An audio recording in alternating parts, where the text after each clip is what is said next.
നിങ്ങൾ ഈ ചാനൽ ആദ്യമായാണ് കാണുന്നതെങ്കിൽ സബ്സ്ക്രൈബ് ബട്ടൺ ക്ലിക്ക് ചെയ്യുക. വിക്ടറി അക്കാദമിയുടെ ഓൺലൈൻ ക്ലാസുകൾ കൃത്യമായി ലഭിക്കുന്നതിന് താഴെ കാണുന്ന ബെൽ ഐക്കൺ ക്ലിക്ക് ചെയ്യുക. വിക്ടറി അക്കാദമിയുടെ ഓൺലൈൻ കോച്ചിങ്ങിൽ ഇന്നത്തെ വിഷയം വൈക്കം സത്യാഗ്രഹമാണ്. വൈക്കം സത്യാഗ്രഹം ആരംഭിച്ചത് എന്നാണ്? 1924 മാർച്ച് 30. 1924 മാർച്ച് 30-നാണ് വൈക്കം സത്യാഗ്രഹം ആരംഭിച്ചത്.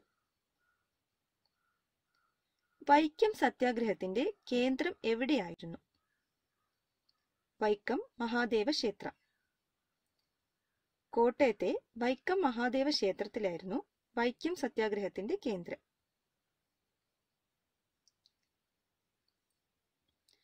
വൈക്കം സത്യാഗ്രഹത്തിന്റെ ചിലവിലേക്ക് എത്ര രൂപയാണ് ശ്രീനാരായണ ഗുരു സംഭാവന നൽകിയത്? 1000 രൂപ. 1000 രൂപയാണ് വൈക്കം സത്യാഗ്രഹത്തിന്റെ ചിലവിലേക്കായി ശ്രീനാരായണ ഗുരു സംഭാവന നൽകിയത്. ശ്രീനാരായണ ഗുരു വൈക്കം സത്യാഗ്രഹികളെ സന്ദർശിച്ചത് എന്നാണ്?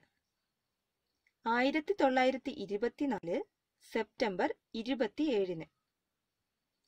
1924 സെപ്റ്റംബർ 27-നാണ് ശ്രീനാരായണ ഗുരു വൈക്കം സത്യാഗ്രഹികളെ സന്ദർശിച്ചത്. വൈക്കം സത്യാഗ്രഹികളെ ഗാന്ധിജി സന്ദർശിച്ചത് എന്നാണ്? 1925 മാർച്ചിൽ.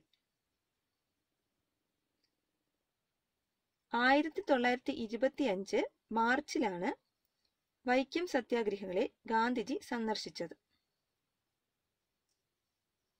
ഗാന്ധിജി ശ്രീനാരായണ ഗുരുവിനെ സന്ദർശിച്ചത് എവിടെ വച്ചാണ്? ശിവഗിരിയിൽ വച്ച്. ശിവഗിരിയിൽ വച്ചാണ് ഗാന്ധിജി ശ്രീനാരായണ ഗുരുവിനെ സന്ദർശിച്ചത്. വൈക്കം സത്യാഗ്രഹത്തിന് നേതൃത്വം നൽകിയത് ആരൊക്കെയാണ്? TK. Madhavan, K. Kelappan, CV. Kunhiraman, KP. Kesavamenon. TK. Madhavan, K. Kelappan, CV. Kunhiraman, KP. Kesavamenon എന്നിവരാണ് വൈക്കം സത്യാഗ്രഹത്തിന് നേതൃത്വം നൽകിയത്. വൈക്കം സത്യാഗ്രഹത്തിന് അനുഭാവം പ്രകടിപ്പിച്ചുകൊണ്ട് നടന്ന ജാഥ ഏതാണ്? സവർണ ജാഥ. സവർണ ജാഥയാണ് വൈക്കം സത്യാഗ്രഹത്തിന് അനുഭാവം പ്രകടിപ്പിച്ചുകൊണ്ട് നടന്ന ജാഥ. സവർണ ജാഥയ്ക്ക് നേതൃത്വം നൽകിയത് ആരാണ്? മന്നത്ത് പത്മനാഭൻ. മന്നത്ത് പത്മനാഭനാണ് സവർണ ജാഥയ്ക്ക് നേതൃത്വം നൽകിയത്. സവർണ ജാഥ ആരംഭിച്ചത് എന്നാണ്? 1924 നവംബർ 1. 1924 നവംബർ 1-നാണ് സവർണ ജാഥ ആരംഭിച്ചത്. സവർണ ജാഥ തിരുവനന്തപുരത്ത് അവസാനിച്ചത് എന്നാണ്? 1924 നവംബർ 12. 1924 നവംബർ 12-നാണ് സവർണ ജാഥ തിരുവനന്തപുരത്ത് അവസാനിപ്പിച്ചത്. വൈക്കം സത്യാഗ്രഹം അവസാനിപ്പിക്കാൻ നടപടി സ്വീകരിക്കണമെന്നാവശ്യപ്പെട്ട് തിരുവിതാംകൂർ പോലീസ് കമ്മീഷണർ ആയിരുന്ന ഒരു വ്യക്തിക്ക് ഗാന്ധിജി കത്തെഴുതി. ആരായിരുന്നു ആ വ്യക്തി? W.H. പിത്ത്. വൈക്കം ഹീറോ എന്നറിയപ്പെടുന്നത് ആരാണ്? E.V. രാമസ്വാമി നായ്ക്കർ. E.V. രാമസ്വാമി നായ്ക്കറാണ് വൈക്കം ഹീറോ എന്നറിയപ്പെടുന്നത്. പെരിയോർ എന്നറിയപ്പെടുന്നത് ആരാണ്? E.V. രാമസ്വാമി നായ്ക്കർ.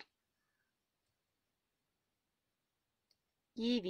രാമസ്വാമി നായ്ക്കറാണ് പെരിയോർ എന്ന പേരിൽ അറിയപ്പെടുന്നത്.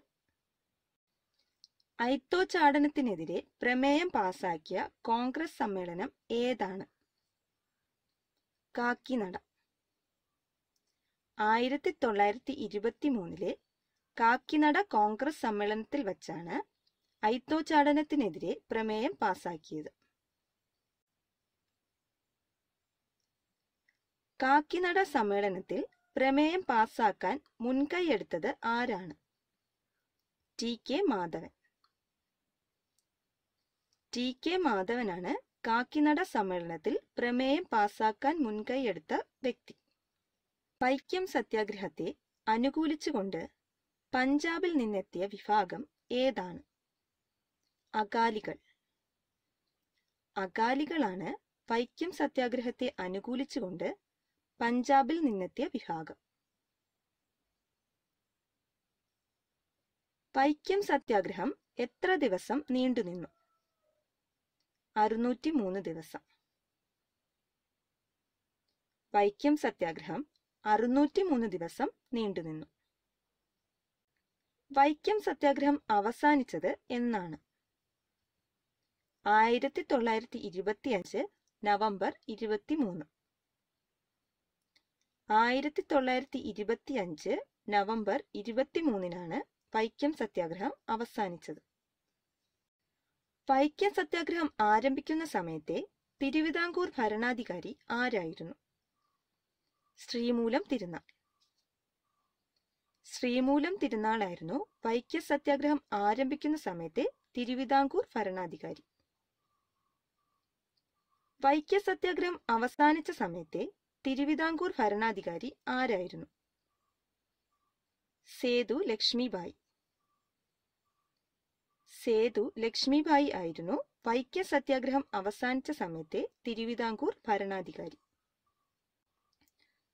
ഗാന്ധിജിയുടെ പ്രേരണയാൽ വൈക്കം സത്യാഗ്രഹ ക്യാമ്പ് സന്ദർശിച്ച ദേശീയ നേതാവ് ആരാണ്? ആചാര്യ വിനോബ ഭാവെ.